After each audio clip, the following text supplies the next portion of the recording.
shall be the duty of a returning officer to do all such acts and things as may be necessary for effectively conducting an election in accordance with the provisions of this order and the rules. এটা হলো আপনাকে যারা আইনের ছাত্র তারা বুঝবেন, inherent power of the court. হাইকোর্টেরও আছে, সরকারি জজেরও আছে, ডিস্ট্রিক্ট জজেরও, প্রত্যেক কোর্টে আছে। যখন এখানে যে বর্ণিত যে সমস্ত জিনিস আইনে বলে দিয়েছে to address a particular problem, সেই প্রবলেমের বাইরে গিয়েও অনেক কিছু করতে হবে, তাহলে উনি কিভাবে করবেন?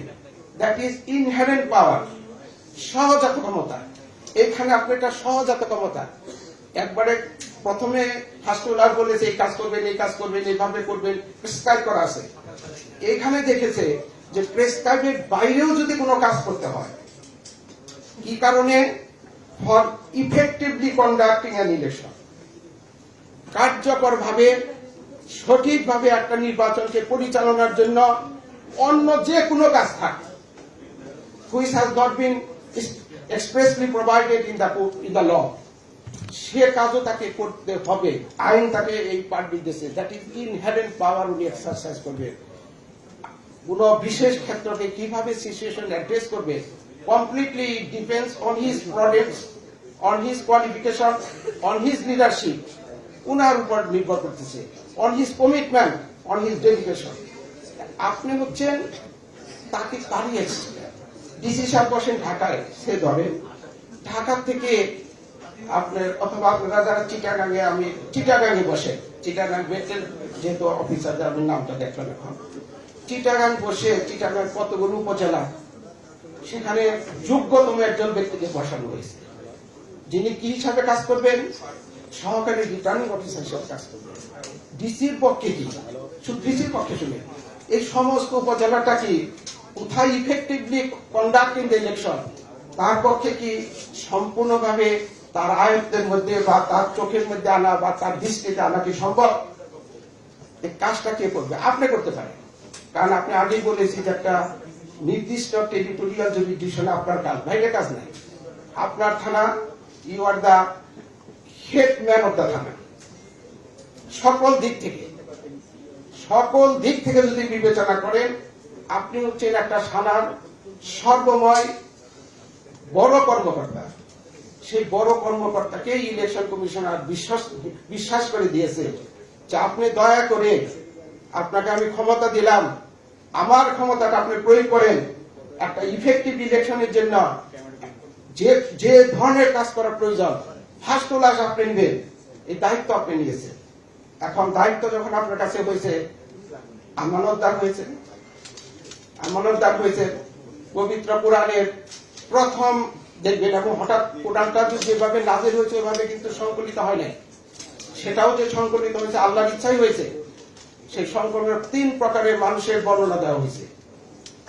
তার এক প্রকার হলো আমানতের খেয়ানত যে করে, মুনাফিক, বর্ণনা দেওয়া হয়েছে। 3 টাইপ করা হয়েছে। আপনাদের যারা আমাদের অন্য ধর্মাবলম্বী ভাইয়েরা আছে, কোন ধর্মগ্রন্থে কি আমাকে দেখাতে পারবে যে আপনাকে একটা আমানত রাখা হলো, আপনাকে একটা ঘড়ি রাখলাম, আপনার কাছে একটা টাকা রাখলাম, আপনি খেয়ালত করবেন? হিন্দু ধর্ম বলেন, খ্রিস্টান ধর্ম বলেন, বৌদ্ধ ধর্ম বলেন, ইসলাম ধর্ম বলেন, যতগুলো, যে কোনো ধর্ম না মানে, যার কোনো বিশ্বাস নাই, সেও তার বিবেকের তাড়নায় মনে করে যে আমার কাছে একটা লোক একটা কথা দিল, আমানত বলবো না, আমার কাছে কিছু একটা দায়িত্ব দিল, এই দায়িত্বকে সঠিকভাবে ডিসচার্জ করা আমার আমানত, আমি সে আমানত করব। তাহলে সকল ধর্মে সকল নীতি কথার মূল কথা যদি হয়ে থাকে যে আমার উপর অর্পিত দায়িত্ব আমি পালন করব, প্রশ্নটা হবে আমি কি পালন করতে পারছি? অনেক দুঃখজনক ঘটনা হয়ে গেছে। প্রধান নির্বাচন কমিশনারও করেছেন, সরকার প্রধানও বহু রক্ত হয়েছে, বহু কিছুর পরিবর্তন হয়েছে। আমি যদি বলি যে আমরা যারা, আমি এখন আমার নির্বাচন, আমরা যারা উপজেলা লেভেলে আমরা যারা জেলা লেভেলে নির্বাচন পরিচালনা করার জন্য আইনগত বাধ্যবাধকতা ছিলাম, তারা যদি সঠিকভাবে পালন করতাম, তাহলে কি এই নির্মম পরিণতি এই জাতিকে দেখতে হতো? আজকে আমি ব্যক্তিগতভাবে মনে করি যে এই ইলেকশন যদি খোদা না করুক, এই ইলেকশনও যদি আমরা ভালো না করতে পারি, বিশ্বের কাছে, মানুষের কাছে জাতির হিসাবে আমরা অত্যন্ত নিন্দিত জাতি হিসেবে পরিণত হব। পার্শ্ববর্তী রাষ্ট্রের 140 কোটি লোকের, তাদের যদি এই পরিণতি না হয়, পার্শ্ববর্তী অন্য রাষ্ট্রের যদি পরিবর্তিত এরকম পরিণতি না হয়, তাহলে এক জাতি, এক দেশ, এক বাঙালি কেন আমরা পারি না?